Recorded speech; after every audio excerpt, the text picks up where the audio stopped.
నమస్తే, welcome to 99 TV. నేను వాసుదేవన్. పూర్వం ఒక సామెత ఉంది తెలుగులో, కోరితో తలగొక్కటం ఫలానాడితో పెట్టుకుంటే అని. ఆ ఫలానా వాడు ఎవరంటే ఇవాళ ట్రంప్, ప్రపంచ పోలీస్. ఆయనతో పెట్టుకుంటే కోరితో తలగొక్కున్నట్టే. ఆయనతో అమెరికాకు చెందిన ఒక సంస్థ పెట్టుకుంది. $5 బిలియన్ పరువు నష్టం దావా వేశాడు ఆయన. పరువు నష్టం దావా వేయటం ఆయన కొత్త కాదు. అలా ఆయన పవర్లోకి వచ్చిన తర్వాత 40 పరువు నష్టం దావాలు ఆయన మీద వేసినవో, ఆయన ఇన్వాల్వ్ అయినవో, ఆయన ఇంకోళ్ళ మీద వేసినవో ఉన్నాయి. ఏది సెకండ్ టర్మ్లో. ఓవరాల్గా అటువంటి 4000 డెఫమేషన్ కేసెస్ ఆయన నేరుగా ఇన్వాల్వ్ అయినవి, ఆయన ఎవరి మీద వేసినవి, ఆయన మీద ఇంకెవరో వేసినవి. ఈయన కాంపెన్సేషన్ అడగటం కూడా, పరువు నష్టం అడగటం కూడా ఎలా ఉంటుందంటే, ఇప్పుడు $5 బిలియన్ బెదిరిస్తాడనమాట.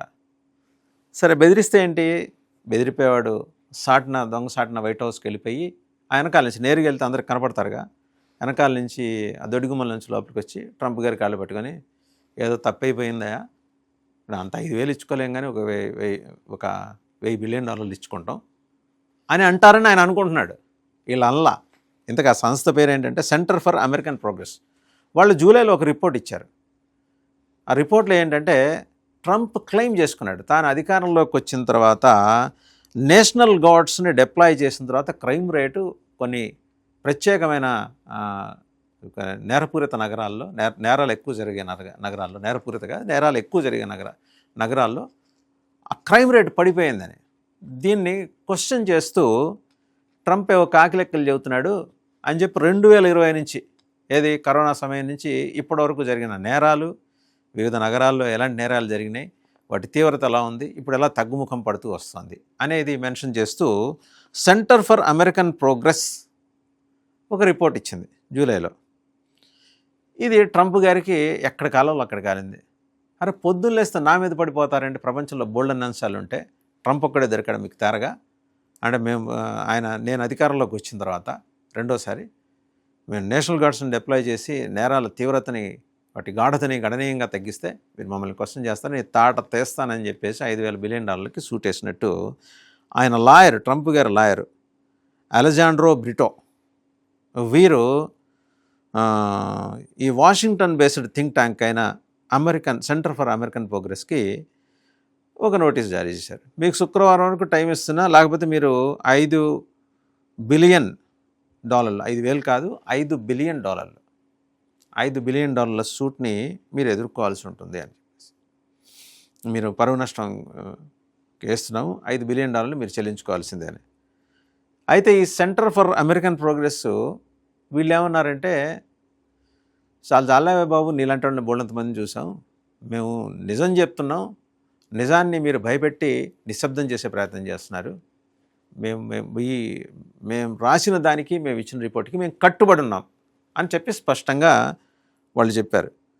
అండ్ ఇంకోటి కూడా అన్నారు, it's an attempt to silence, ఈ threatening is an attempt to silence our activity. ఆ సంస్థ ప్రెసిడెంట్ అండ్ అలాగే చీఫ్ ఎగ్జిక్యూటివ్ నీరా టాండన్ ఏమన్నారంటే, the threat is a transparent attempt to silences, చాలా పారదర్శకంగా మమ్మల్ని తొక్కేసే ప్రయత్నం అనమాట ఈ థ్రెట్ అనేది, హెచ్చరిక అనేది. We will neither cover Nar bend in the face of it.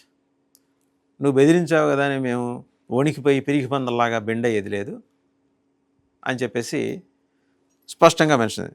Report ఎప్పుడు పబ్లిష్ అయింది? జూలై 13.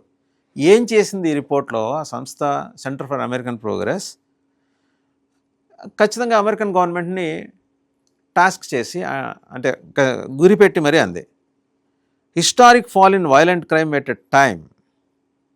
ఆయన చెప్పుకుంటూ వచ్చాడుగా, చరిత్రలో అత్యంత బీభత్సమైన నేరాలు నడుస్తున్న సమయంలో అమెరికాలోని ఆ నిర్దిష్ట నగరాల్లో మేము వచ్చిన తర్వాత, నేషనల్ గార్డ్స్ని డిప్లాయ్ చేసిన తర్వాత నేరాల తీవ్రత గాఢత గణనీయంగా పడిపోయిందని చెప్పేసి, పడిపోయిందని. అది తప్పు బాబు ట్రంప్, నువ్వు రాకముందే 2020 నుంచే మరి ఇవన్నీ కూడా ఉన్నాయి, నీ ముందు టర్మ్లో కూడా ఉన్నాయి ఇవంతా కూడా. సో మధ్యలో జో బైడెన్ టర్మ్ ఉంది, అప్పటి నుంచే ఉన్నాయి. నువ్వు అనవసరంగా గాబరా పడిపోయి క్లెయిమ్ చేసుకొని, దొంగ క్లెయిములు చేసి నీ భుజాలు తాటించుకోమాక, ఈ ప్రయత్నం అంతా కూడా రేపొద్దున నవంబర్లో జరిగే ఎన్నికల్లో నువ్వు గెలవటం కోసం అని చెప్పేసి, అక్కడ నీకు పరాజయం స్పష్టంగా కనబడుతుంది. కాబట్టి ఇలాంటి మార్కెటింగ్ మనకు కూడా ఉన్నారు కొన్ని తెలుగు రాష్ట్రాల్లో, ఇలా మార్కెటింగ్ స్ట్రాటజీలు చేసుకుని బతికే వాళ్ళు ఉంటారు. చేసుకొని పొరపాటున నజాలతో కూడిన నివేదిక ఎవరైనా ఇచ్చారనుకోండి, ఆడి మీద పరువు నష్టం దావాను, లేకపోతే ఆడింటో గంజా ఏదో దొరకటం ఏదో జరుగుతుంది. అమెరికాలో అయితే అంటే కొంచెం శాస్త్రబద్ధంగా పరువు నష్టం దావాలు వేస్తారు. వీలు కానీ $5 బిలియన్, $12 బిలియన్.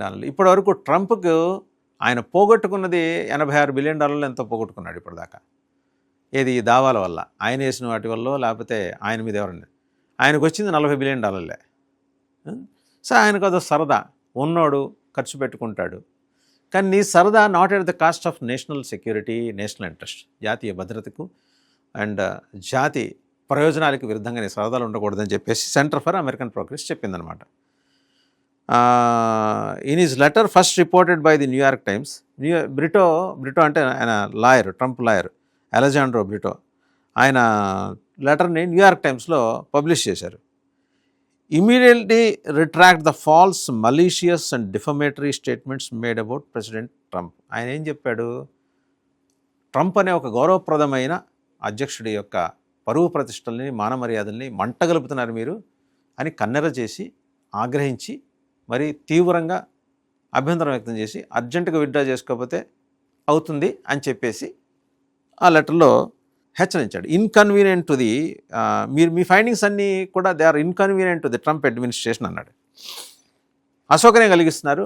ట్రంప్ ఒక సుపరిపాలన అందించే దిశగా ఆయన బోల్డని ప్రజా సంక్షేమ కార్యక్రమాలు చేపడుతుంటే మీ కళ్ళు, మీరు పచ్చకామెర్లు సోకినాయి మీ కళ్ళకి, అందుకని పచ్చకు కనపడుతుంది మీకు అని చెప్పేసి దుమ్మెత్తిపోసాడు. వీళ్ళేం తక్కువ తినలా. వీళ్ళేమంటారంటే వీళ్ళ జనరల్, ఈ Center for American Progress general counsel Kevin Medge ఈ ఎలిగేషన్స్ అన్నీ కొట్టిపారేశారు. చాలా జాలగా బాబు, నువ్వు ఆ ట్రంప్ని భుజాన్ని వేసుకుని నువ్వు మాట్లాడేది ఏంది? నువ్వు ఎట్ట చాలామందిని చూసావు, మేము కూడా ఇట్ట చాలామందిని చూసాం. ట్రంప్ అయితేనేంటి, ఇంకొకళ్ళు అయితేనేంటి, కంప్ అయితేనేమిటి, మేము వాస్తవాలని మాత్రమే రిపోర్ట్ చేశాము. వాస్తవాల్ని మీరు నొక్కేసే ప్రయత్నం, గొంతు నొక్కేసే ప్రయత్నం చేశారనుకోండి, రిపర్కషన్స్ చాలా తీవ్రంగా ఉంటాయి. ఓకే, నువ్వు సూట్ వేసావు కదా, తేల్చుకుందాం కోర్టులో, $5 బిలియన్ ఇంకోట. సో మొత్తానికి ఏంటంటే ఇవే కాదు, ఆయన సెకండ్ టర్మ్ ఆయన ప్రెసిడెంట్ అవ్వగానే చాలా లా ఫర్మ్స్ని ఆయన బెదిరించాడు. చాలా ఈ లా ఫర్మ్స్ని ఇలాగే పరువు నష్టం దావా వేయటం, వాళ్ళ న్యాయానో భయానో లొంగ తీసుకోవటం, లొంగకపోతే ఏంటంటే $10 వేసి చివరికి ₹1 వస్తే అది తీసుకోవటం, లేదా ఈయనే పోగొట్టుకోవటం, మొట్టికాయలు తిని. అక్కడ కోర్టులు చాలా గట్టిగా ఉంటాయి. కానీ ట్రంప్కున్న ఒకే ఒక అడ్వాంటేజ్ ఏంటంటే ఈరోజు జస్టిస్ డిపార్ట్మెంట్ ఆయన కిందే ఉంది. ఆయన చెప్పినట్టు ఆడాలి, లేకపోతే వాళ్ళు కూడా బుద్ధులు తిడతాడు. ఇంతకుముందు జడ్జిని అట్లే తిట్టాడు. అంటే అది నోరా తాటిమట్ట అని మనకు తెలియదు, కానీ మొత్తానికి వాళ్ళు వీళ్ళు అనేది తేడా లేదు, అందరి పట్ల ఒకటే భావన ట్రంప్. సో ఇప్పుడు ఈ $5 బిలియన్ కథ ఏందనేది కొన్ని రోజులు ఆగితే కానీ మనకు తెలియదు.